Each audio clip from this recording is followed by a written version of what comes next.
Alrighty, what's quacking, everybody? So a couple days ago, Nintendo decided to drop a scary game on us. And they teased us too. They were like, "You like this? Here's a man wearing a bag. Now he's smiling. Here's some kanji at the end." That stuff. And it's just like they started, doing a hashtag who's Emio or whatever. And it was pretty cool. It's pretty cool. Nintendo does not do this ever.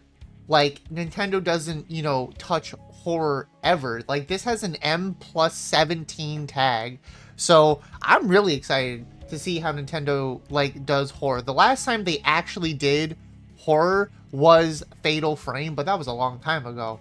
But besides Fatal Frame, and like they also, I think they collab with Microsoft as well. They had a couple collaborations with Fatal Frame, so just like wasn't really like Nintendo only. They worked with other, companies for Fatal Frame. So this just seems like it's actually just like Nintendo itself going, yeah, we'll make a horror game. So that's kind of cool because besides the Fatal Frame, like their horror, you know, criteria is Luigi's Mansion. Put Boo on the cover and like, ooh, that's spooky. And one of the other things they actually did, I'm pretty sure this is probably just like Capcom releasing this, but back on the GameCube, Resident Evil 4 did have that chainsaw controller as well, which I don't own, but it looks like really fun to have. And apparently it made noise too, I think, when you like used it and charged up the chainsaw in game. But outside of those things, like Nintendo just does not do it. So I'm excited to see how Nintendo's gonna dip their toes into the horror sections. And after watching the trailer a little bit, just kind of like looking at it and, really, seeing like what's going on, I have like two different like theories about what the, game's gonna be about. And the guy's got like, the bag over his head and everything. So I have like a couple theories. And one of them is I think it's going to be like a rendition of the Crooked Man in a way, where it's like, the Crooked Man has a crooked smile and, he's got a crooked cat, lives in a crooked house, and they made like a creepypasta or whatever out of it. And like he goes around killing people. So maybe like it's something like that where it's like instead of the Crooked Man, it's the Smiling Man because I like, just like translated the kanji in the thing that shows at the end of the trailer, and I translated Emio's name, and the kanji says Smiling Man, and Emio means like laughing and feeling joy in Japanese. Translations could be wrong because I'm like going online going through different translators, so these could all be wrong translations, but after translating, that's what I got. So if people got something else, or people who actually speak Japanese knows what it says, then feel free to let me know and educate me. But besides that, I think it's going to be maybe similar to the Crook Man, and instead it's just going to be like, Smiling Man, where he smiles at you and he wants you to smile too, and then he stabs you in the face and makes you look like Joker. And that could be something. Or the other theory that I have, which is a Japanese folklore that I've heard here and then, seeing like pictures of it and like, small like little posts on Twitter and Reddit and TikTok and stuff like that. All these different posts is the smiling lady, Kushi Ona. I don't know how to pronounce that. Like the slit mouth woman. It's like a folklore about an Onryo, and this woman has like a slit mouth, and she has like, it's like the malicious spirit of a woman, and she partly covers her face with a mask or another item and carries a pair of scissors and knives with her. And she walks around, she asks people, she's like, do you think I'm pretty? And if they say yes, she removes her mask. And then she asks the question again, do you think I'm pretty? And if they say yes again, she cuts the same slits that she has in her mouth into their mouth. But if they say no, ever, she kills them. And apparently the only way to get around this is to give her a she's average look. Like, you just, ask her, like, questions and basically call her average, and then she'll just, like, kind of leave you alone, I guess. So I'm thinking that's going to be maybe, Emio, where it's just, like, maybe he wants to cut a smile into your mouth. Maybe he's going to be like, oh, you want to smile? You want to smile? Or it's going to be like, oh, I want to make the world smile. Are you happy? No. Cuts a smile into your face. or or he goes, oh, are you happy? And you go, yeah, I'm happy. He's like, well, let's give you a permanent smile.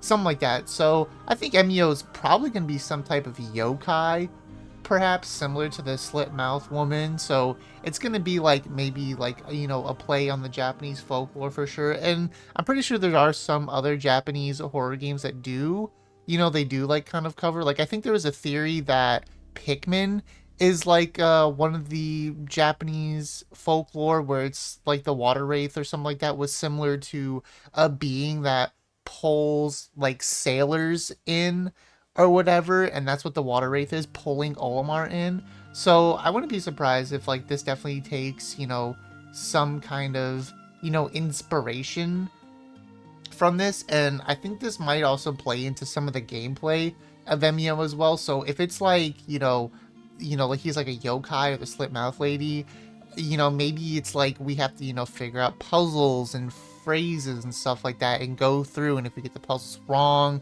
maybe he comes after us.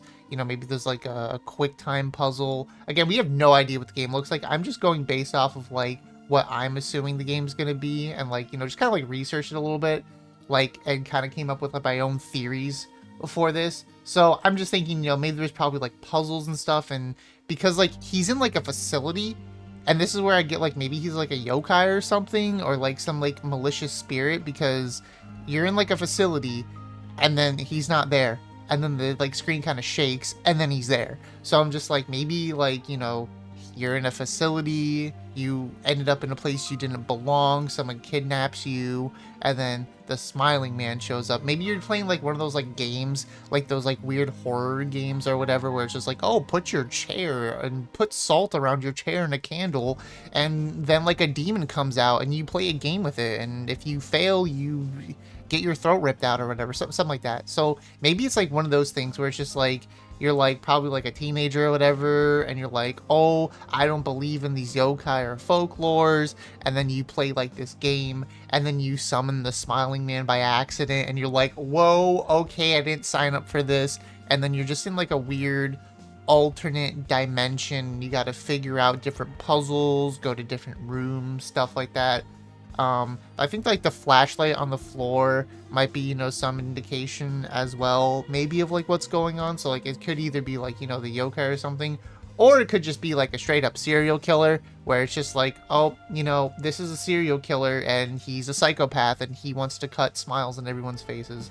That could also be like another thing. It just could be a straight up like, here's the psychopath, and like maybe it could be more like a Saw type game where it's just like the psychopath's like, I want you to be happy, and then you run through this like weird facility and he's like, oh, you failed, time to come and cut a smile into your mouth or whatever, and like the whole theme is just like being happy. So maybe it's like some weird like creepy abandoned kids theme park and the play place and stuff, and it's just like, you know, maybe like cut off faces hanging on the wall with smiles, something like that.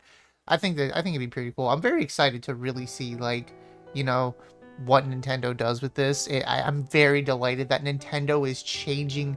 Like, they're just giving us like something way out of left field, because normally the things that are different for Nintendo is just like, you know, the 2D Zelda, like, oh, well, now you get to play as Zelda.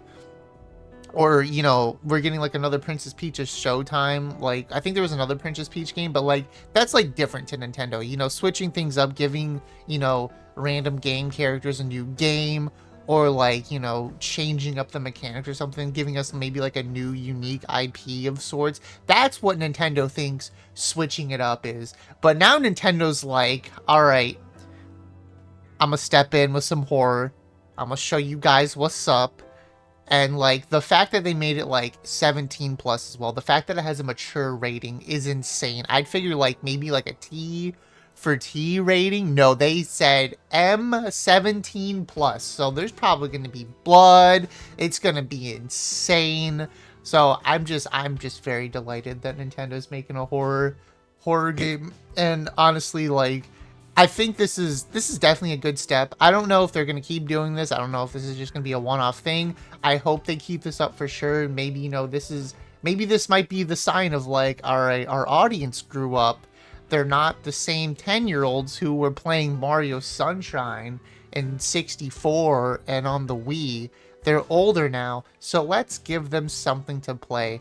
Like, that would be huge. And especially if this is like an exclusive Nintendo horror game, like this shows up on the Switch and the new console, that would be, I think that would be the first Nintendo exclusive horror game. I think. I don't know if Fatal Frame was exclusive on any of the Nintendo consoles. I think they might have been cross-platform because, again, they were worked on by multiple studios. So I think they might have been on multiple platforms. I'm pretty sure Fatal Frame is on the PlayStation 2. At least one of them is. But if this is like Nintendo exclusive, that is huge, and I am delighted. So those are my thoughts. Those are my little theories on what the game is probably going to be about. Let me know what you think. Let me know if you're excited. Comments below. I'll see you in the next one. Take care. Peace.